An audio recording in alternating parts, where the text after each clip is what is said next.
Yo, what's up guys? Welcome to my YouTube channel. For today's vlog natin, hingi tayo ng tip kay Sir Loy Manabat kung bakit hindi nagtatae ang kanyang mga kambing.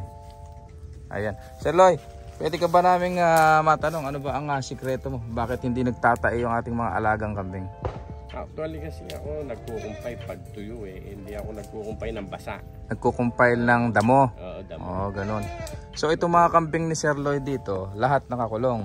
So dati nagpapakawala siya sa kanyang pakawalaan doon sa malapit sa bundok. So ngayon, dahil mga puro na ang kanyang alaga, ala na yung kanyang mga upgraded at native. So ito, nakakulong na yung kanyang mga alaga. So ito, binibigyan niya na lamang ng mga damo. Ayan. So saka silage. So ito yung mga kambing ni Sir Loy ngayon dito sa kanyang bagong kulungan. So ito. Hindi ko lang alam kung ano tawag dito sa ating klase ng damo na to. Paki-comment nyo nga dyan mga katakam kung alam nyo itong klase ng damo nito. Isa sa paborito ng ating mga alagang kambing yan. So ayan, ang sikreto daw, sabi ni Sir Loy, kaya hindi nagtatae ang kanyang mga alagang kambing bukod sa nagko-compile siya ng kainitan, ano? Sir Loy, kailangan i-compile mo yung mga damo ng hindi basa. Tama po ba, Sir Loy? Hindi basa. Kaya ito, bago niya ibigay, talagang tuyong-tuyo na. So ito, nalilimitahan natin yung pagtatae. Ang sabi nga ni Sir Loy, buhat nung nagganito kay Sir Loy, wala nang nagtae. Wala nang nagtae. So, mas mataas ang chance na magtae ang kambing kapag nakakawala. Saka kapag nakakawala, ano Sir Loy? Kailangan talaga patutuyuin natin. So, ayan. Ibig sabihin, hindi naman yung tuyong-tuyo kasi ayaw din ng kambing yung masyadong tuyo. Kung ka walang kambonsan. Oo, yung walang hamog. Para na sa ganun, pagka kinain ng ating mga kambing, hindi sila magtatae. Kasi marami ding mga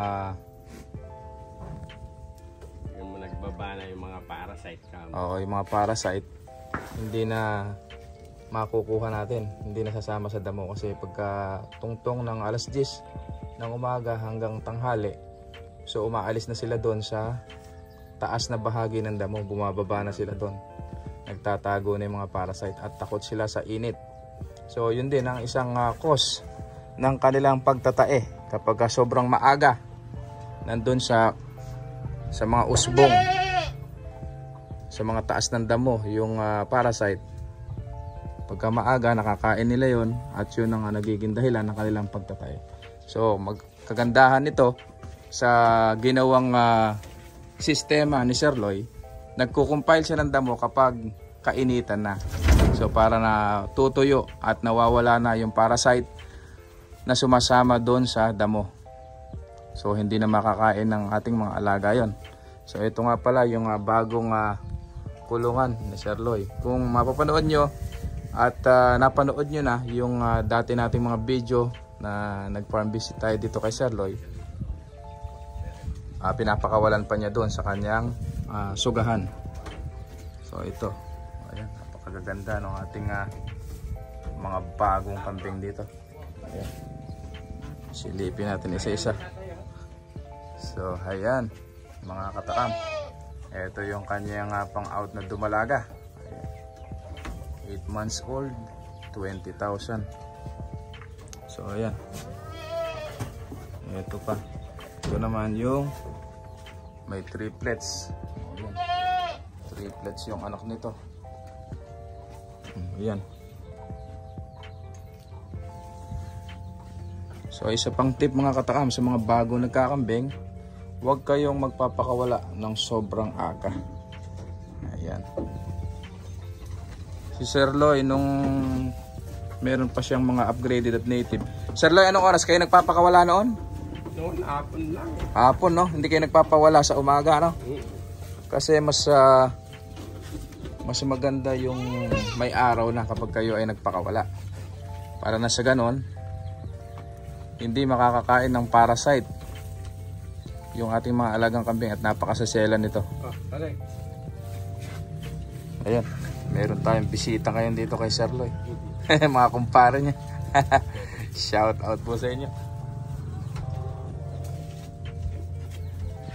Pinakamaaga sana kapag kayo ay nagpastol, alas 10 ng umaga. Ayan. Kasi wala nang parasite doon sa damo. Bumababa na sila. Meron po, triplets yung naging anak. Ito yung dalawang babae. Nagkakaedad ng 1.5 buwan.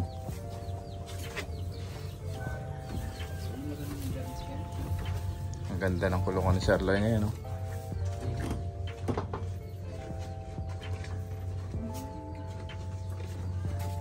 Ito yung kanyang bagong bulugan na si Ador. Ayan, napakagandang bulugan yan, no?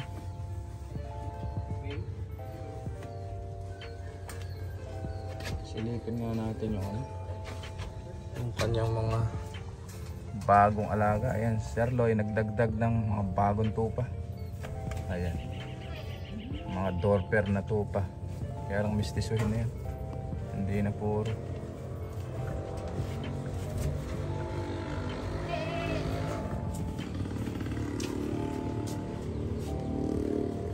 Isa pang magandang ipakain dito mga katakam, yung silage. Ayan. Para pagka nagtag-ulan, meron tayong makukuhang pagkain. Kagaya nito, mga nakakulong na lang. So kung nag-uulan, hindi natin sila mapapakain ng damo. So ang gagawin natin, pagka tag-araw, bago mag-tag-ulan, nakapag-ipon na tayo ng silage.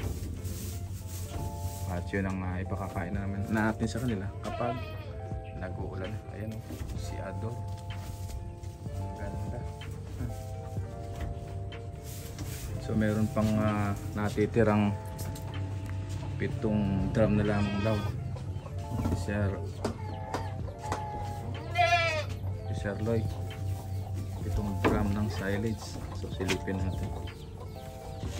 Ayan.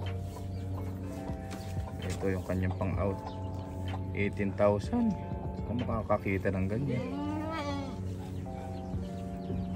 18,000 bulugan, 8 months old.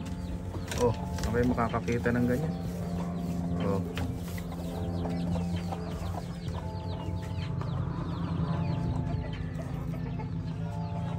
Silipin nga natin itong ano.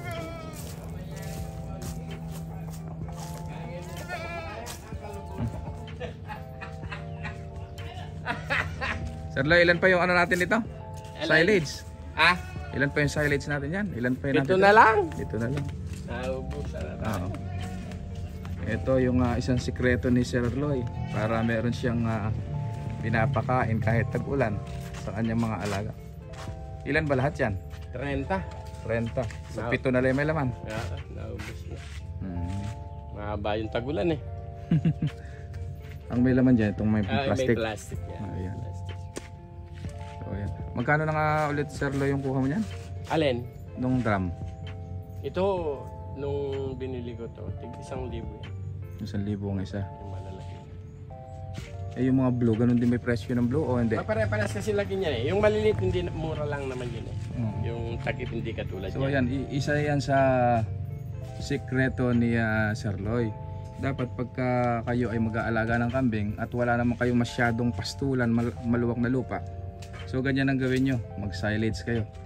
Itong pagsa-silage ay ginagawa bago mag-tag-ulan, mag-stock na kayo. Ayan. Mag-prepare na ka mo. Mag-prepare na para siguradong hindi magugutom ang ating mga alagang kambing pagsapit ng tag-ulan. Kagaya niyan, ilang buwan na nag-uulan. Ano, Sir Loy? O yan, hindi pa siya nagugutuman ng kambing kasi meron siyang mga stock. Bago magtag-ulan, nag-stock na siya ng silage. Ayan. So nadagdagan na nga pala yung mga alaga ni Sir Loy dito. Meron na rin siyang Texas.